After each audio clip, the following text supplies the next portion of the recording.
മനോജവം മാരുതതുല്യവേഗം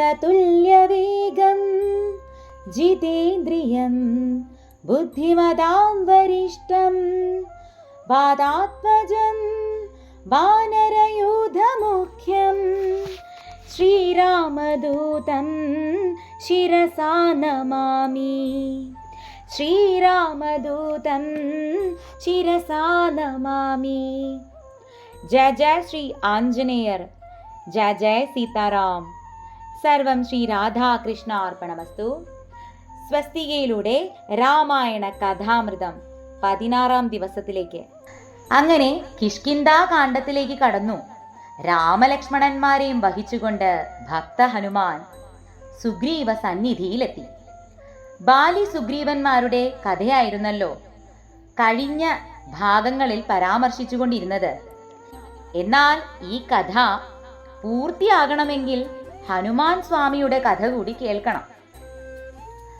ഒരിക്കൽ പാർവതി പരമേശ്വരന്മാർ വാനരവേഷം കൈക്കൊണ്ട് വനാന്തരത്തിൽ ക്രീഡാലോലുപരായി കഴിഞ്ഞു. അങ്ങനെ പാർവതി ദേവി ഗർഭവതിയായി. എന്നാൽ ഒരു മർക്കട പൈതലിന്റെ മാതൃത്വം വഹിക്കാൻ ശൈലനന്ദിനിക്ക് വിഷമം തോന്നി. ആ വിവരം ശിവനെ അറിയിച്ചു. അദ്ദേഹം ആ ഗർഭത്തെ ആവാഹിച്ച് അടുത്ത് പറന്നുകൊണ്ടിരുന്ന മന്ദപവനനെ ഏൽപ്പിച്ചു. മാരുതി തപോനിഷ്ഠയായി ഒരു കുഞ്ഞിനു വേണ്ടി തപസ്സു ചെയ്തുകൊണ്ടിരുന്ന അഞ്ജന എന്ന വാനര സ്ത്രീയിൽ ആ ഭ്രൂണം നിക്ഷേപിച്ചു. കേസരി എന്നൊരു വാനര ശ്രേഷ്ഠനായിരുന്നു അഞ്ജനയുടെ ഭർത്താവ്. അഞ്ജന പ്രസവിച്ച ആ ശിശുവാണ് ഹനുമാൻ. എന്നാൽ അഞ്ജനയുടെ പൂർവജന്മ വൃത്താന്തം കൂടി നമ്മൾ മനസ്സിലാക്കണം. ദേവഗുരുവായ ബൃഹസ്പതിയുടെ ദാസികയായ പുഞ്ചിക എന്നൊരു ഗന്ധർവ നാരി ഉണ്ടായിരുന്നു. ഒരു ദിവസം പുഞ്ചിക മാരചാപല്യം കൊണ്ട് ബൃഹസ്പതിയുടെ കയ്യിൽ കടന്നുപിടിച്ചു. കോപാന്ധനായി മാറിയ ബൃഹസ്പതി പുഞ്ചികയെ ശപിച്ചു. ആളും തരവും മറന്ന് അന്ധമായ പേക്കൂത്താടാൻ തുടങ്ങിയ നീ ഒരു കുലടയായി ഭവിച്ചിരിക്കുന്നു. ചപലത്വമുള്ള വാനരവർഗത്തിൽ നീ ഒരു നാരിയായി തീരട്ടെ എന്ന് പുഞ്ചികയെ ശപിച്ചു. പശ്ചാത്താപ വിവശയായി അവൾ തനിക്ക് ശാപമോചനം അരുളണമേ എന്ന് ഗുരുവിന്റെ പാദങ്ങളിൽ വീണ് കേണ് അപേക്ഷിച്ചു. ഒടുവിൽ അദ്ദേഹം ശാപമോക്ഷം നൽകി. നീ ഭൂതലത്തിൽ അതിസുന്ദരിയായ ഒരു വാനര വനിതയുടെ രൂപം പ്രാപിച്ച് നിനക്കിഷ്ടമുള്ള വരനോട് ചേർന്ന് സർവവിധ ശൃംഗാര സുഖങ്ങളും അനുഭവിച്ച് നിനക്കിഷ്ടമുള്ള കാലത്തോളം നീ വാഴുക. ആ കാലത്ത് പരമശിവനാൽ സംഭൂതനായ ഒരു പൈതലിനെ നീ പ്രസവിക്കും. ആ കുഞ്ഞിന്റെ മുഖദർശനം കണ്ടാൽ ഉടനെ നിനക്ക് ശാപമോചനം ലഭിക്കും. അങ്ങനെ ദേവഗുരുവിന്റെ ശാപം കൊണ്ട് പുഞ്ചിക അഞ്ജന എന്ന മർക്കടനാരിയായി ഭൂമിയിൽ ജന്മമെടുത്തു. അവൾ കേസരി എന്നൊരു കോമള മർക്കട തരുണനെ പതിയായി സ്വീകരിച്ചു. വളരെയേറെ കാലം അവർ നല്ല ദമ്പതിമാരായി ഭൂമിയിൽ വാണുകൊണ്ടിരിക്കുന്ന സമയത്ത് തങ്ങൾക്ക് സന്താനങ്ങൾ ഉണ്ടാകാതെ അഞ്ജന വളരെയധികം വേദനിച്ചു. ഒടുവിൽ കേസരിയോടൊപ്പം അഞ്ജന സൽപുത്ര ജനനത്തിനു വേണ്ടി ശിവപാർവതിമാരെ തപസ് ചെയ്യാനായി തീരുമാനിച്ചു. ആ സമയത്താണ് പാർവതീ ഗർഭാശയത്തിൽ നിന്നും ആവാഹിക്കപ്പെട്ട ആ കലലം വായുവിന് അഞ്ജനയുടെ ഉദരത്തിലേക്ക് നിക്ഷേപിക്കുവാൻ തോന്നിയത്. അതും ശിവഭഗവാന്റെ അനുഗ്രഹ ഫലമായിട്ടാണ്. കാരണം ഈ മഹാദേവനെ തന്നെയാണ് ദേവി പുത്രലാഭത്തിനായി പ്രാർത്ഥിച്ചു കൊണ്ടിരുന്നത്. അഞ്ജന ഗർഭവതിയായിരിക്കുന്ന സമയത്ത് നാരദ മഹർഷി അവരെ കാണാനെത്തുകയും തങ്ങൾക്ക് ജനിക്കാൻ പോകുന്ന കുഞ്ഞിനെ കുറിച്ചുള്ള മഹത്തായ വിവരങ്ങൾ കേസരിയെയും അഞ്ജനയെയും ധരിപ്പിക്കുകയും ചെയ്തു. ഒരു ഉത്തമനായ, ഒരു ഉത്കൃഷ്ടനായ, അതിലുപരി ഭക്തോത്തമനായി മാറാൻ പോകുന്ന ഒരു പുത്രനെയാണ് തനിക്ക് ലഭിക്കാനിരിക്കുന്നത് എന്നുള്ള വിവരം അറിയുന്ന അഞ്ജന അത്യധികം സന്തോഷവതിയായി മാറുന്നു. അങ്ങനെ പുത്രന്റെ ജനനത്തിനു വേണ്ടി കാത്തു കഴിയുകയാണ് അഞ്ജന. എന്നാൽ വിധിപ്രകാരം എപ്പോഴാണോ ഹനുമാന്റെ മുഖം അഞ്ജന കാണുന്നത്, അപ്പോൾ ബൃഹസ്പതിയുടെ ശാപമോക്ഷം ഫലിക്കുകയാണ്. ആ പുത്രനെ തൽക്ഷണം ഉപേക്ഷിച്ച്, തൻ്റെ ശരീരം പോലും ഉപേക്ഷിച്ച് പുഞ്ചിക എന്ന ദേവനാരിയായി അവൾക്ക് സ്വർഗലോകത്തേക്ക് മനസ്സില്ലാ മനസ്സോടെ മടങ്ങേണ്ടി വരുന്നു. അങ്ങനെ അമ്മയില്ലാതെ പാവം ഹനുമാൻ വളരുകയാണ്. അഞ്ജനാ തനയൻ എന്ന പേരിലാണ് ഇപ്പോഴും ഹനുമാൻ അറിയപ്പെടുന്നതെങ്കിലും അമ്മയുടെ ആ സ്നേഹവാത്സല്യങ്ങൾ അനുഭവിക്കാൻ ഹനുമാന് സാധിച്ചിട്ടില്ല. അക്കാലത്ത് ബാലിയും അറിയുന്നുണ്ട് ഗർഭവതിയായിരിക്കുന്ന അഞ്ജനയുടെ ഗർഭത്തിലുള്ളത് ഒരു ഉത്കൃഷ്ടനായിട്ടുള്ള വാനര ജന്മമാണെന്ന്. അത് ശിവാംശമാണെന്നുള്ള കാര്യവും നാരദനാൽ ബാലി അറിയുകയാണ്. ബാലിക്ക് തൻ്റെ സ്ഥാനം നഷ്ടപ്പെടുമോ എന്നുള്ള ഭീതി ഉണ്ടായി. അതുകൊണ്ട് അഞ്ജനയുടെ ഗർഭം അലസിപ്പിക്കാൻ വേണ്ടി ഗർഭ ഔഷധം എന്ന വ്യാജേന ഒരു പഞ്ചലോഹ ദ്രാവകം അഞ്ജനയെ കൊണ്ട് തക്കത്തിൽ കുടിപ്പിക്കുന്നുണ്ട്. എന്നാൽ ഭഗവത് കൃപയാൽ ആ ദ്രാവകം വേർപിരിഞ്ഞ് ഗർഭസ്ഥ ശിശുവിന്റെ 2 രഹസ്യ കർണാഭരണങ്ങളായി പരിണമിച്ചു. അത് സാധാരണക്കാർക്ക് ദൃഷ്ടിഗോചരമായിരുന്നില്ല. അമ്മയില്ലാതെ ജനിച്ച ആ വാനര ശിശുവിന് എല്ലാമായത് അച്ഛനായ കേസരിയായിരുന്നു. ഒരിക്കൽ കേസരി മകന്റെ വിശപ്പ് മാറ്റാനായി പഴങ്ങൾ അന്വേഷിച്ച് കാട്ടിൽ തിരഞ്ഞു നടക്കുകയാണ്. പക്ഷെ മുലപ്പാൽ കുടിക്കാതെ കയ്യും കാലും തല്ലി കരഞ്ഞുകൊണ്ട് കിടന്ന ആ പൈതൽ ഉദിച്ചു വരുന്ന സൂര്യനെ കണ്ടിട്ട് ഒരു പഴമാണെന്ന് കരുതി അതിനെ പിടിച്ചു തിന്നാൻ കുതിച്ചു മേൽപോട്ട് ചാടി. ആ സമയത്ത് സൂര്യനെ ഗ്രസിക്കാൻ അടുത്തു വന്നുകൊണ്ടിരിക്കുന്ന രാഹുവിനെ കണ്ടിട്ട് അതും ഒരു പഴമാണെന്ന് കരുതി അങ്ങോട്ടെടുത്തു. രാഹു ഭയപ്പെട്ട് ആക്രന്ദനം ചെയ്തു. അപ്പോൾ വാനവീഥിയിൽ ഐരാവതത്തിന്റെ മുകളിൽ സഞ്ചരിച്ചു കൊണ്ടിരുന്ന ദേവേന്ദ്രൻ അത് കണ്ട് അവിടെ എത്തി. കുട്ടി ഉടനെ തന്നെ ഐരാവതത്തെയും ഭക്ഷിക്കാൻ ഭാവിച്ചു. കുഞ്ഞിന് നല്ല വിശപ്പുണ്ടായിരുന്നു. ഗജവീരൻ ഭയപ്പെട്ട് അലറി. അത് കണ്ട് ദേവേന്ദ്രന് കോപം വന്നു. അദ്ദേഹം തന്റെ വജ്രായുധം കൊണ്ട് ആ കുഞ്ഞിനെ ആഞ്ഞു പ്രഹരിച്ചു. വജ്രായുധം താടിയിൽ തട്ടിയതോടെ മരണാസന്നനായി മാറിയ ആഞ്ജനേയൻ ഭൂമിയിൽ പതിച്ചു. അതുകണ്ട വായുദേവന് സങ്കടവും പ്രതികാരവുമായി. കാരണം വായുപുത്രനാണല്ലോ ഹനുമാൻ. തന്റെ അംശത്തെ, ആ ബീജത്തെ വായുവിന്റെ കയ്യിൽ ഏൽപ്പിച്ചിട്ട് മഹാദേവൻ പറഞ്ഞു, ഇനി ഇവന്റെ എല്ലാവിധ ചുമതലകളും നിർവഹിക്കേണ്ടത് അച്ഛന്റെ സ്ഥാനത്ത് നിന്നും നീയാണ്. ആ ഒരു കാര്യം വായു ഓർക്കുകയാണ്. അന്നു മുതൽ വായുപുത്രനും കൂടിയാണ് ആഞ്ജനേയൻ. ഓമന പുത്രനെയും എടുത്തുകൊണ്ട് വായുദേവൻ പാതാളത്തിൽ പോയി ഒളിച്ചിരിക്കുകയാണ്. അതോടുകൂടി പ്രപഞ്ചം വായുരഹിതവും നിഷ്പന്ദവുമായി മാറി. ജീവരാശികളുടെ ശ്വാസം നിലച്ചു. പ്രപഞ്ചത്തിന്റെ ഈ നിഷ്പ്രഭഞ്ജനാവസ്ഥ കണ്ട് ബ്രഹ്മദേവൻ ഉടനെ തന്നെ വായുദേവന്റെ അടുത്തെത്തി. മരിച്ചു കിടക്കുന്ന വാതാത്മജന്റെ ശരീരം 4 തൃക്കൈകളും കൊണ്ട് ബ്രഹ്മദേവൻ തലോടി. അതോടുകൂടി പൈതൽ കണ്ണു തുറന്നു. അവൻ ജീവിച്ചു. വായു ഭഗവാൻ പ്രസാദിച്ചു. തന്റെ ആവാഹന കർമ്മം അവസാനിപ്പിച്ചു. പഴയതുപോലെ ലോകത്തിൽ വായു സഞ്ചാരവും തുടങ്ങി. ബ്രഹ്മദേവൻ ആ പൈതലിനെ അനുഗ്രഹിക്കുകയാണ്. നീ ചിരഞ്ജീവിയായി എന്നും ജീവിക്കുക. ശത്രുക്കളുടെ ആയുധങ്ങൾ ഒരിക്കലും നിന്റെ ശരീരത്തിൽ ഏൽക്കുകയില്ല. വായുപുത്രനായി നീ എന്നും വാഴ്ത്തപ്പെടും. നിന്റെ ഹനുസ്ഥാനം, അതായത് താടിയല്ല, അതിൽ വജ്രായുധത്താൽ ക്ഷതമേറ്റിരിക്കുന്നു. അതുകൊണ്ട് തന്നെ നീ ഹനുമാൻ എന്ന വിസ്തൃത നാമധേയത്താൽ എന്നെന്നും കീർത്തിക്കപ്പെടും. നീ ലോകോത്തമനായ വിഷ്ണു ഭക്തനായിത്തീരും. അതിനും പുറമെ വീരപരാക്രമിയായും അതിരറ്റ കഴിവുള്ളവനായും അതുല്യ ശക്തനായും തീരാൻ പരമശിവനും ശസ്ത്രങ്ങളേറ്റാൽ ശരീരത്തെ സ്പർശിക്കയില്ലെന്ന് ദേവേന്ദ്രനും ശരീരത്തിൽ ഒരിക്കലും അഗ്നി ബാധിക്കുകയില്ലെന്ന് അഗ്നിദേവനും ഹനുമാന് വരം നൽകി. വരലബ്ധിക്കു ശേഷം വായുദേവൻ തന്റെ പുത്രനെ വാത്സല്യത്തോടെ വളർത്തി. അതുലബല പരാക്രമശാലിയായും അപ്രമേയ പ്രഭാവനായും അത്ഭുതചരിതനായും ഹനുമാൻ വളർന്നു. വിദ്യ അഭ്യസിക്കുവാൻ ആദിത്യദേവനെയാണ് ഹനുമാൻ ഗുരുനാഥനായി സ്വീകരിച്ചത്. കർമ്മസാക്ഷിയുടെ മുന്നിൽ അദ്ദേഹത്തിന് അഭിമുഖമായി അഞ്ജലീബദ്ധനായി നിന്നുകൊണ്ട് അദ്ദേഹം സഞ്ചരിക്കുന്നതിനോടൊപ്പം പൃഷ്ഠം തിരിയാതെ പിറകോട്ട് നീങ്ങി ഒരു ദിവസത്തെ പകലുകൊണ്ട് ഹനുമാൻ 4 വേദങ്ങളും 6 ശാസ്ത്രങ്ങളും 108 ഉപനിഷത്തുകളും പഠിച്ചു. ഗുരുദക്ഷിണയായി എന്തു വേണമെന്ന് ഹനുമാൻ സൂര്യദേവനോട് ചോദിച്ചു.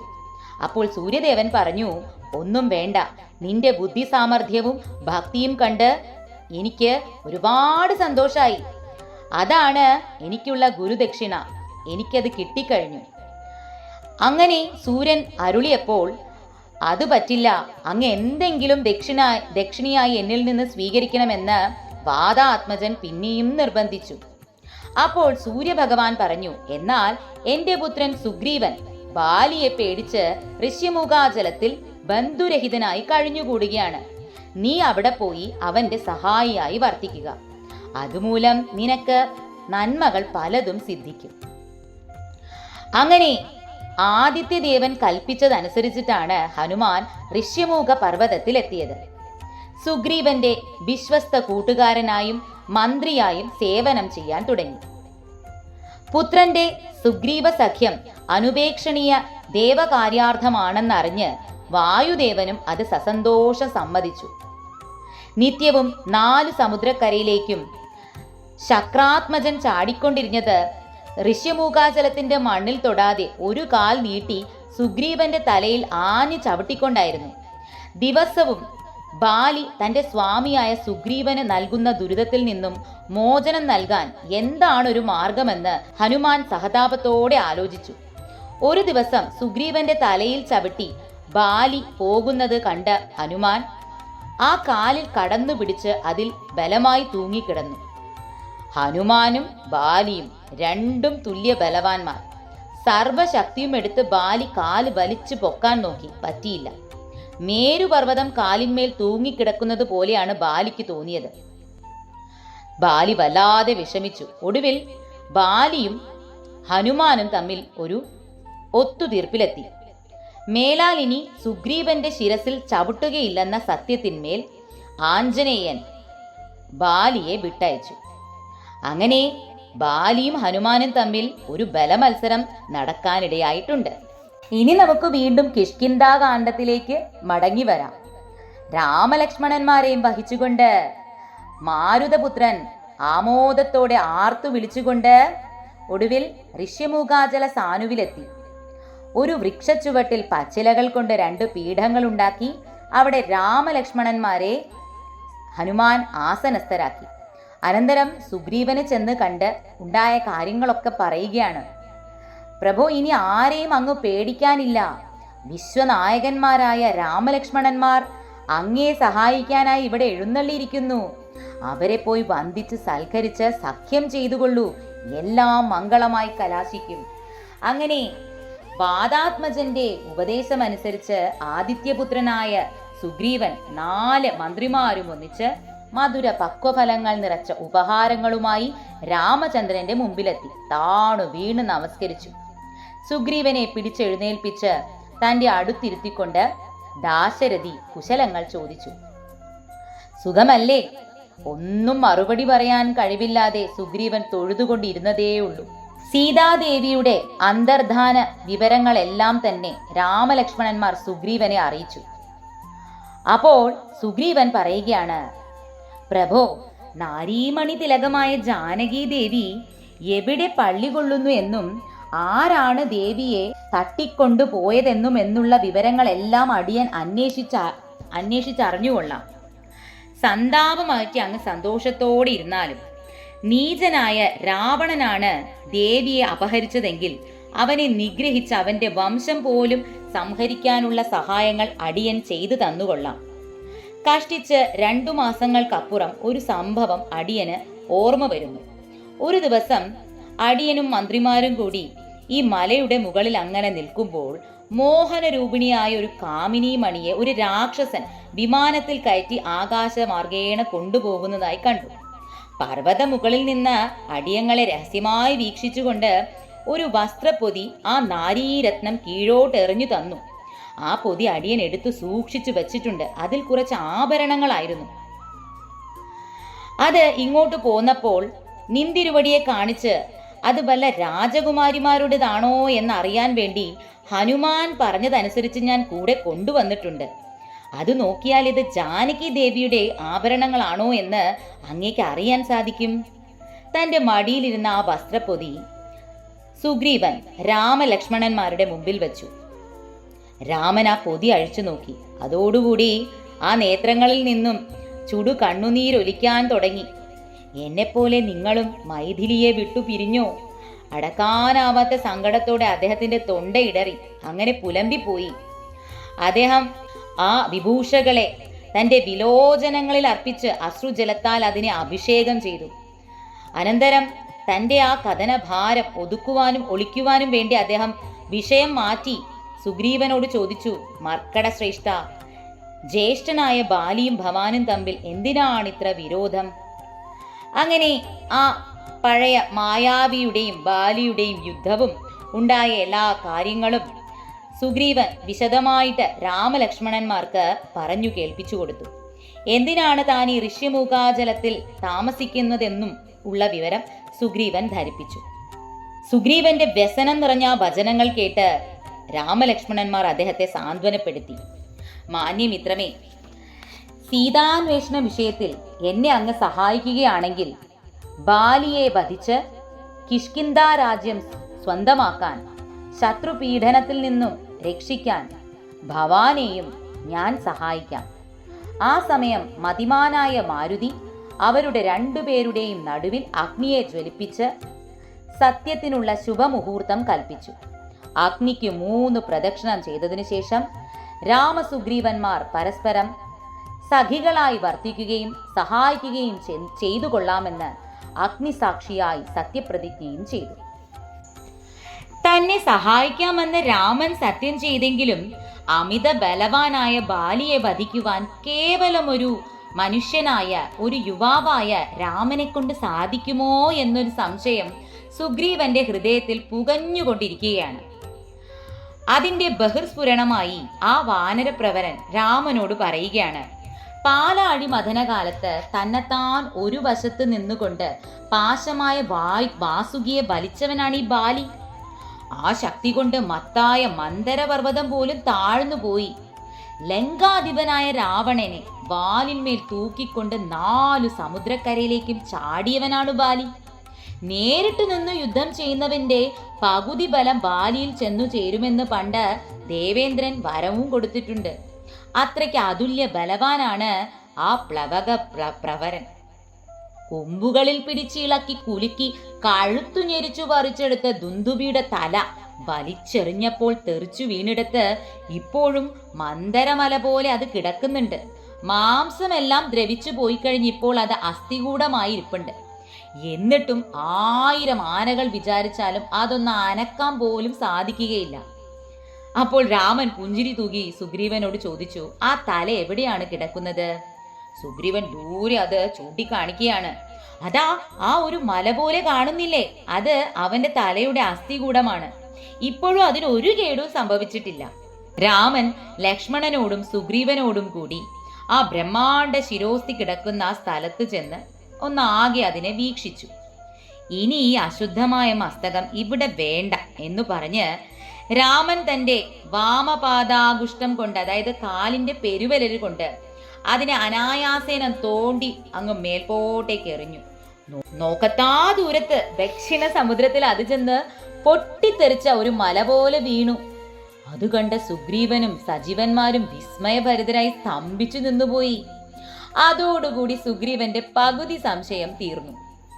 രഘുപതിയുടെ ബലത്തെ സംബന്ധിച്ച് ഒരു പരീക്ഷണം കൂടി നടത്തിയാൽ കൊള്ളാമെന്ന് സുഗ്രീവന് തോന്നി. അകലത്തിൽ ഒരു വൃത്തരേഖയിൽ എന്ന പോലെ വട്ടത്തിൽ ഒന്നിനോടൊന്ന് തൊട്ടു നിന്നിരുന്ന 7 ഭീമാകാര സാല മരങ്ങളെ കാണിച്ചുകൊണ്ട് ആ കപിവരൻ പറഞ്ഞു, പ്രഭോ രാമചന്ദ്ര, ആ 7 വൃക്ഷങ്ങളും ബാലിക്ക് മൽപിടുത്തത്തിനുള്ളവയായിരുന്നു. മുനിശാപത്തിനു മുമ്പ് വരെ മാസത്തിലൊരിക്കൽ ബാലി ഇവിടെ വന്ന് ആ വൃക്ഷങ്ങളെ ഇളക്കിയും കുലുക്കിയും മൽപിടുത്തം ചെയ്ത് ബലപരീക്ഷണം നടത്താറുണ്ടായിരുന്നു. ആ മൽപിടുത്തം കഴിഞ്ഞാൽ ആ മാമരങ്ങളിൽ ഒരു കുഞ്ഞില പോലും ബാക്കി ശേഷിക്കാറില്ലായിരുന്നു. ബാലിയുടെ അമിത ബലത്താൽ എല്ലാം ഞെട്ടറ്റു താഴെ പതിക്കും. അത്ര ഊറ്റമായ ശക്തിയാണ് ബാലിക്കുള്ളത്. ആ വൃക്ഷങ്ങൾ 7നെയും ഒരൊറ്റ അമ്പിനാൽ മുറിക്കുന്നവൻ ബാലിയെ വധിക്കാൻ പ്രാപ്തനായി തീരുമെന്നാണ് അന്ന് മുനികൾ പറഞ്ഞിട്ടുള്ളത്. സുഗ്രീവന്റെ വാക്കുകളുടെ ആശയം രാമചന്ദ്രന് മനസ്സിലായി. അദ്ദേഹം അത് ഗ്രഹിച്ചൊന്നും മന്ദഹസിച്ചു. പണ്ട് ചന്ദ്രവംശത്തിൽ മണിഭദ്രൻ എന്ന ഒരു രാജാവുണ്ടായിരുന്നു. അദ്ദേഹത്തിന് കവിക എന്ന ധർമ്മപത്നിയിൽ ജനിച്ച 7 പുത്രന്മാർ അസുരശില്പിയായ മയനിൽ നിന്നും പല മായാവിദ്യകളും അഭ്യസിച്ചു. മയൻ ആരാണെന്ന് അറിയാമല്ലോ, രാവണ പത്നിയായ മണ്ഡോദരിയുടെ പിതാവാണ്. ഒരിക്കൽ ആ പുത്രന്മാർ വിനോദാർത്ഥം ഒരു മായാസർപ്പത്തെ സൃഷ്ടിച്ച് അതിനെ വാഹനമാക്കി ലോക സഞ്ചാരം നടത്തുകയാണ്. സഞ്ചാരമധ്യേ അവർ ഋഷ്യമുഖ പർവ്വതത്തിന് സമീപം എത്തിയപ്പോൾ അഗസ്ത്യമുനി ചമതക്കമ്പുകളും ശേഖരിച്ചുകൊണ്ട് വരികയാണ്. വാഹനമായ ഉരകത്തെ ഭൂമിക്കടിയിൽ വൃത്തവളയമാക്കി ഒളിപ്പിച്ച് അതിന്റെ മുകളിൽ 7 കൂറ്റൻ സാലമരങ്ങളായി അവർ രൂപം പൂണ്ടു. അഗസ്ത്യമുനി നടന്നു വരുന്നത് അവരുടെ ശ്രദ്ധയിൽപ്പെട്ടു. അദ്ദേഹം അവരുടെ നടുവിലും അകപ്പെട്ടു. ചുറ്റും ഒന്നിനോടൊന്ന് തൊട്ടുരുമി ഭീമാകാരങ്ങളായ വൃക്ഷങ്ങൾ നിന്നിരുന്നതിനാൽ ആ ഋഷീശ്വരന് ഒരു വശത്തേക്കും പോകാൻ നിവൃത്തിയില്ലാതായി. ദിവ്യദൃഷ്ടിയാൽ താപസവര്യൻ സത്യസ്ഥിതി ഗ്രഹിച്ചു. ഈ നിലയിൽ നിങ്ങൾ എന്നും നിൽക്കാൻ ഇടവരട്ടെ എന്ന് ശപിച്ചു. അപകടം മനസ്സിലാക്കിയ ആ രാജകുമാരന്മാർ അഗസ്ത്യമുനിയുടെ മുമ്പിൽ ക്ഷമയാചിച്ചു, ശാപമോചനം അഭ്യർത്ഥിച്ചു. അനവധി ശതവർഷങ്ങൾ കഴിഞ്ഞ് ത്രേതായുഗത്തിന്റെ മധ്യകാലഘട്ടത്തിൽ ദശരഥപുത്രനായി അവതരിക്കുന്ന രഘുരാമൻ ഇവിടെ വരും. അദ്ദേഹം നിങ്ങൾക്ക് മോചനം തരും.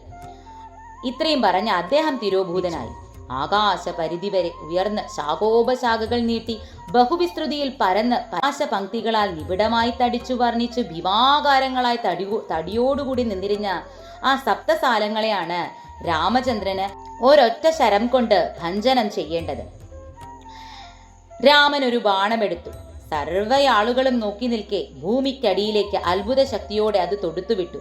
അത് ഭൂഗർഭത്തിലെത്തി മേൽപോട്ടുയർന്ന സപ്തമഹാസാലങ്ങളെയും ഒരേ സമയം പിളർന്ന് ഭേദിച്ച് നിലത്തിട്ടതിനു ശേഷം തിരിച്ച് രാമതൂണീരത്തിൽ വന്ന് സ്ഥിതി ചെയ്തു.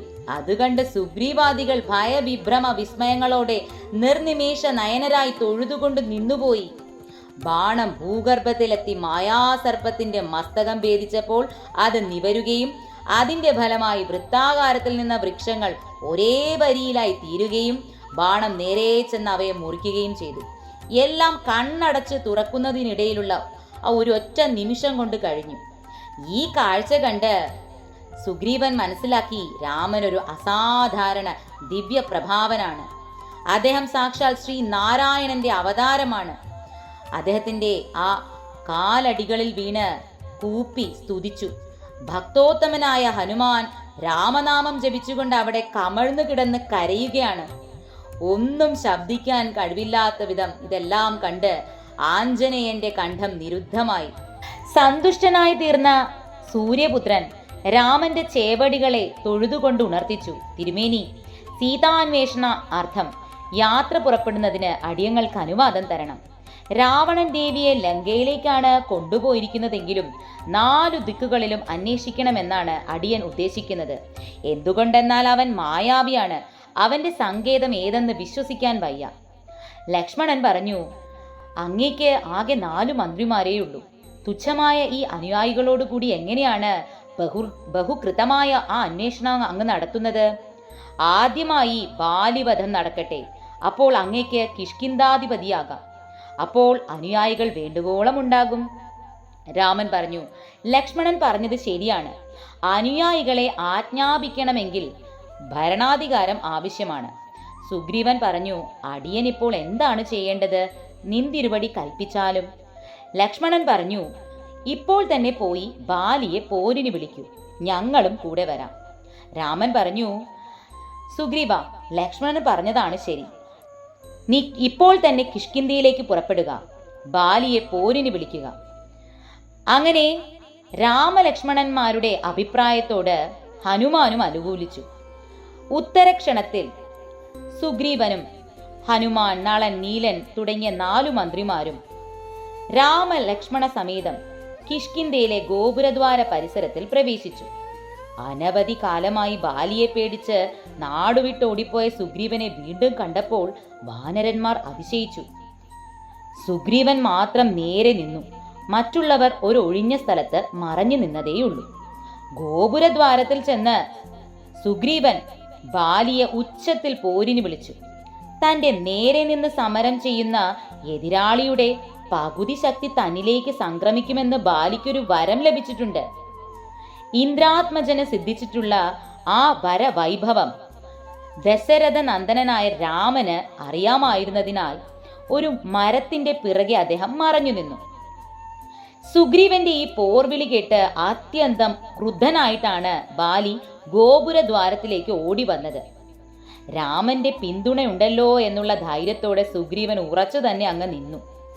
അധികം വൈകിയില്ല, അവർ തമ്മിൽ ദ്വന്ദ്വയുദ്ധം ആരംഭിച്ചു. കോപം കൊണ്ട് സുഗ്രീവനും ബാലിയും തങ്ങളുടെ കൈകൾ കൊണ്ട് പരസ്പരം പ്രഹരിക്കാൻ തുടങ്ങി. ഇത് കണ്ടുകൊണ്ട് മറഞ്ഞു നിന്നിരുന്ന രാമചന്ദ്രന് അതിലേതാണ് ബാലി എന്ന് തിരിച്ചറിയാനായില്ല. കാരണം അവർ രണ്ടുപേരും കാണാൻ ഒരുപോലെയായിരുന്നു. അതിനാൽ രാമചന്ദ്രന് ബാലിയുടെ നേർക്ക് അസ്ത്രങ്ങൾ അയക്കാൻ സാധിച്ചില്ല. അതിന് മുതിർന്നില്ല എന്നതാണ് പരമാർത്ഥം. രാമചന്ദ്രൻ തന്നെ സഹായിക്കാനുണ്ടെന്ന് കരുതിയാണല്ലോ സുഗ്രീവൻ പോരിനിറങ്ങിയത്. ഒടുവിൽ അവശനായ സുഗ്രീവൻ ഭയന്നോടാൻ തുടങ്ങി. സ്വന്തം രക്തത്തിൽ കുളിച്ചുകൊണ്ട് പകുതി ജീവൻ നഷ്ടപ്പെട്ട നിലയിൽ സുഗ്രീവൻ ഓടി അകന്നു. സുഗ്രീവനെ കുറെ ദൂരം ബാലി പിന്തുടർന്നു. എന്നിട്ട് ധിക്കാരത്തോടെ പറയുകയാണ്, ഹേ ഭീരു, ജീവൻ വേണമെങ്കിൽ ഓടി രക്ഷപ്പെടൂ. ഇത്തവണ ഞാൻ നിന്നെ കൊല്ലുന്നില്ല. അങ്ങനെ ഒടുവിൽ സുഗ്രീവൻ മാതംഗ ഋഷിയുടെ ആശ്രമത്തിൽ തന്നെ അഭയം പ്രാപിച്ചു. അധികം വൈകാതെ രാമലക്ഷ്മണന്മാരും ഹനുമാനും അവിടെ എത്തിച്ചേർന്നു. സുഗ്രീവൻ രാമനെ ശകാരിച്ചു. ബാലിയെ വധിക്കാൻ അവിടത്തേക്ക് ഉദ്ദേശമില്ലായിരുന്നെങ്കിൽ പിന്നെ എന്തിനാണ് ബാലിയെ വെല്ലുവിളിക്കാനായി എന്നെ അയച്ചത്?